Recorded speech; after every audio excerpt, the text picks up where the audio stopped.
Philadelphia is one of the most affordable metro cities in the United States. So it's no wonder why so many people are flocking here from other cities, especially Northeast cities like New York, D.C. It's a very popular destination for people to move to. And as someone who's lived here for almost 10 years and as a real estate agent who's sold hundreds of properties in Philadelphia, mainly to people who have moved into Philadelphia from outside of the city, I know a little bit about some of the things that people like to know before moving here. So today we're going to cover some of the top things you should know if you're looking to move to Philadelphia. My name is Mark Gabrielle, your local realtor here in Philadelphia, and my goal is to give you all of the information that you need to live your best life on Broad Street. So if you're looking to buy a home, sell a home, or invest in the city, feel free to drop a comment below, reach out to me via email, and don't forget to hit the subscribe button. The first thing that I think you should know if you're considering a move to Philadelphia is that it's really a big city, small town kind of feel, and it's also a city of neighborhoods. So what do I mean by those two things? Firstly, big city, small town. Philadelphia is by no means New York or DC. It is a much quainter, quieter feel than those larger cities. Here in Philadelphia, you can get around pretty easily, and it's not overwhelming like how you feel when you're in Manhattan. Even when you're in Center City in Philadelphia, typically it's not crazy busy. There's not a whole lot of craziness going on or, people walking the streets. It's a lot quieter and calmer. You can get around Philadelphia either by car, typically from one side to the other in about 20 to 30 minutes, and by subway it's really the same thing. So again, it doesn't take a whole lot to traverse the city like it does in DC or Manhattan, although we do have some issues here with traffic on 76. The other nice thing about Philadelphia is, though it is a smaller city, you have all these different neighborhoods that have different vibes. So you can really pick and choose where you want to live or where you want to be and spend time just based on really what you feel and what you connect most with. We have neighborhoods here that have a lot of bar and nightlife scenes. We have neighborhoods here that are a lot more connected with nature. Like if you go up to Germantown, certain parts of West Philadelphia, Chestnut Hill, Fishtown and Northern Liberties are right off of the Delaware River, so there's some trails that you can walk on there. There's also some green space, and there's also, again, a lot of great restaurants and bars.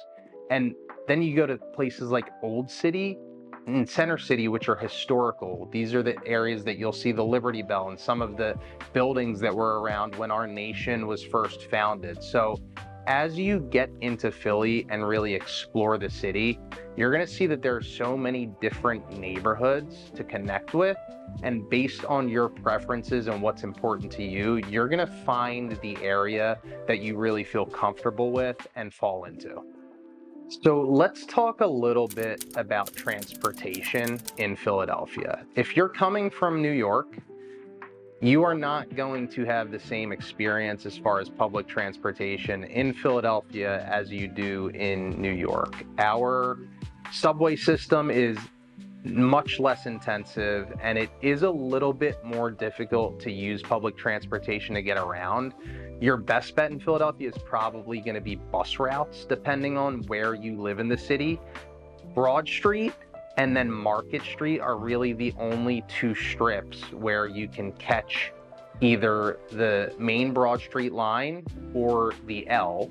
And the L basically goes up into Fishtown and into the Northeast. But again, there's really only two main lines. And so if you're not within a 10 to 15 minute walking distance of one of those two lines, it is a little bit tough to make the subway work. So bus routes a lot of times are the way to go if you're trying to use public transportation to get around the city.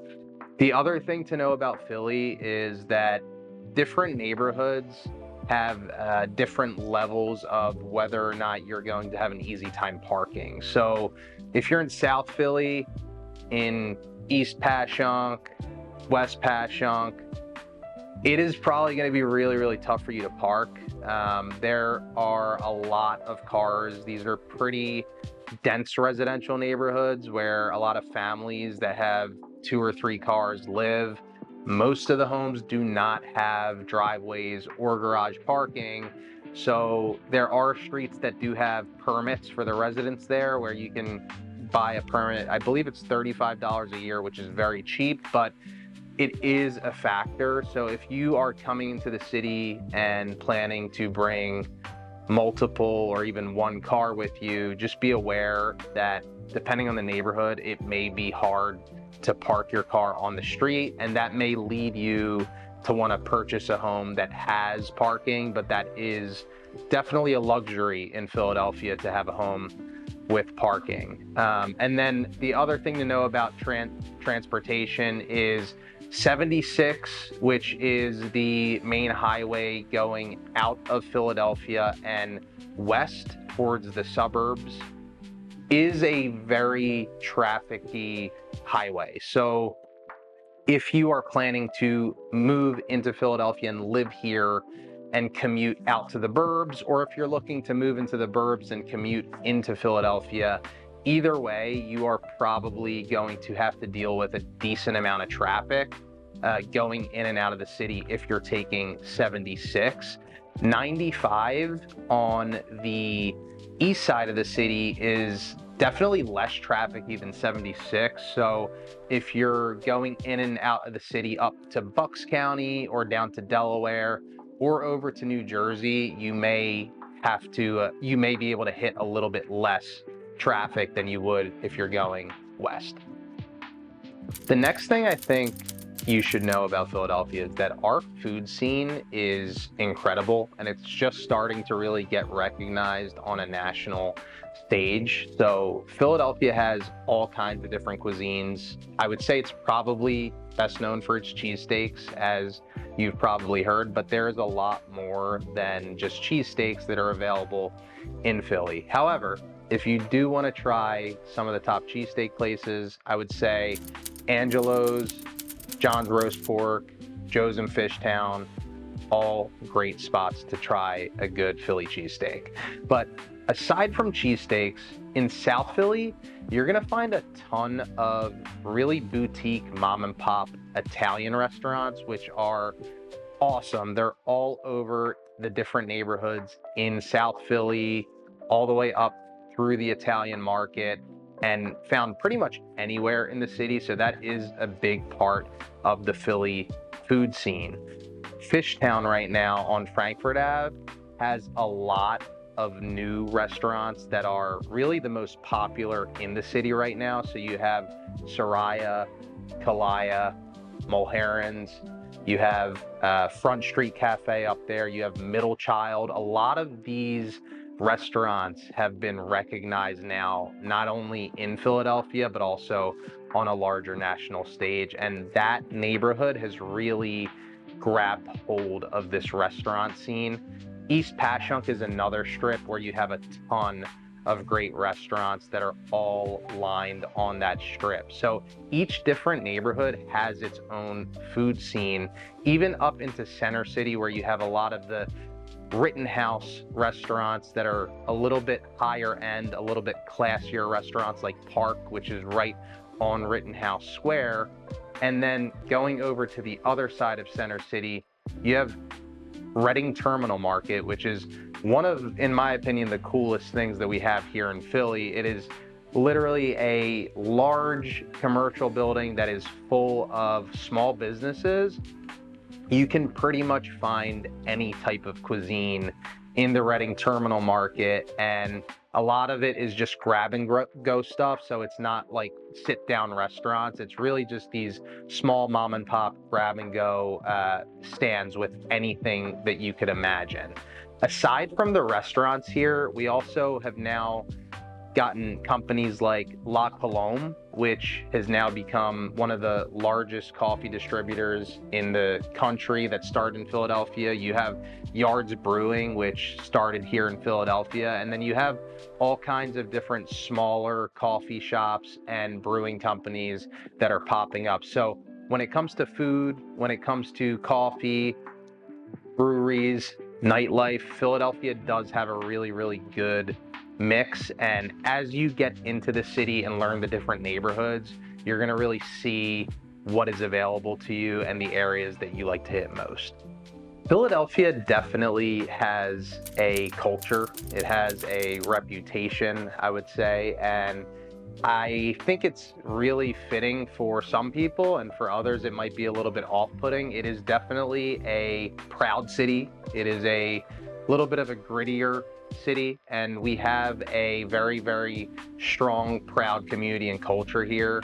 People really get behind the sports teams here, so if you're big into sports, I would say that Philadelphia is a great place to be a sports fan, especially if you're a Philly sports fan. People really, really get behind Philadelphia. It's a blue collar city. When you come here, you're going to find people who are a little bit in your face. They are a little bit loud. And I think that that's okay. I mean, personally, I really like that about Philadelphia, that it's not one of these places where everyone really keeps to themselves.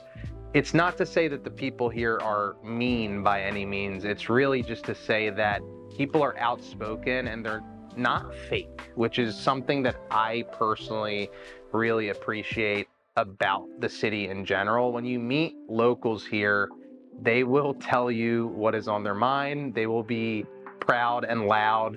And personally, again, I love that about the city of Philadelphia, but I think it can be off-putting to someone who is coming from a different city where maybe it's a little bit more reserved. People keep to themselves a little bit more. Maybe the sports teams aren't as prevalent in the culture in your city. So, you know, you're not going to be used to seeing thousands and thousands of fans flocking to the subway every Sunday and going down to the stadiums and tailgating and things along these lines. So if you're moving to Philly, definitely be prepared to encounter some loud and proud Philadelphians, and don't be scared. Just say hi and go Birds. The last thing that you should know before moving to Philly is really on the buying, renting, and affordability side, just what you're going to encounter. So Philly has a reputation as a pretty affordable city in the Northeast, especially for a major metro in the United States. And that can be true. I would say that in Philadelphia, you can find a nice 2 to 3 bedroom starter home that's renovated in certain neighborhoods for the $300,000 to $400,000 price range.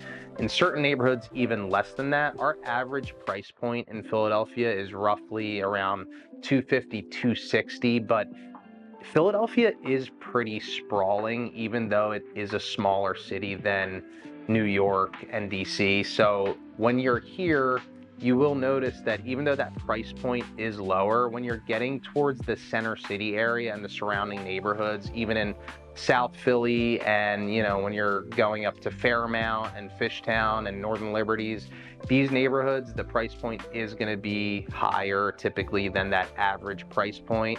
So if you're moving into the city, just know that price points range pretty drastically depending on what neighborhood you're looking in. And typically the closer that you get to Rittenhouse Square, the more expensive that properties get. That's a good rule of thumb for you if you're looking. The closer you are to Center City and Rittenhouse Square, the more expensive that properties are going to get for the most part.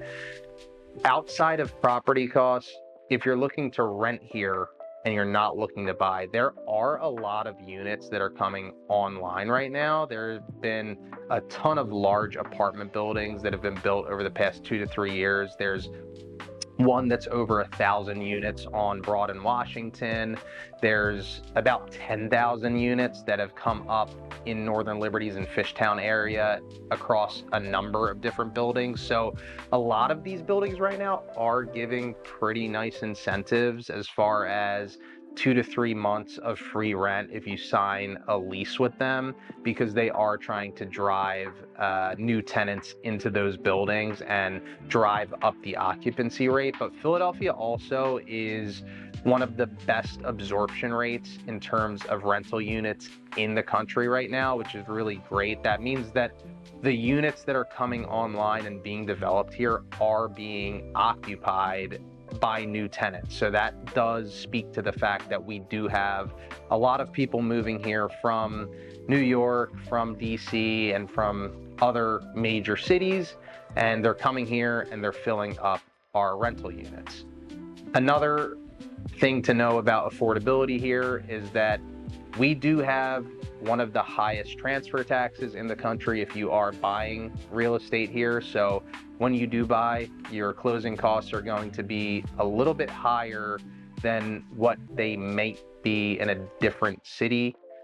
Here it's 2.14% per side in a transaction. So the buyer and the seller are both paying over 2% of the purchase price in taxes, which can definitely be a large chunk, especially for higher price points.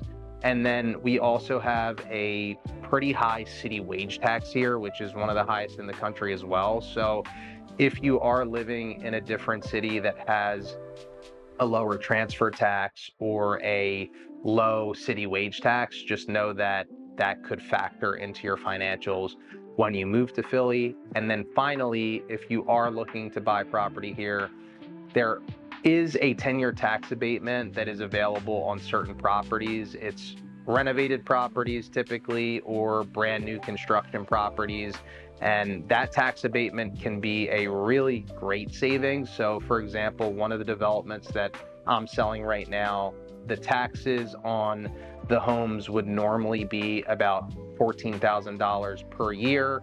And instead, because they have the 10-year tax abatement, those taxes are going to be about $2,800 per year, which is about $250 a month, which is really, really low compared to taxes in a lot of other cities, states, and it's a great benefit if you're buying a brand new property here. So that's something to note if you're looking to move to the city, want something that's brand new, and want to keep the affordability in check.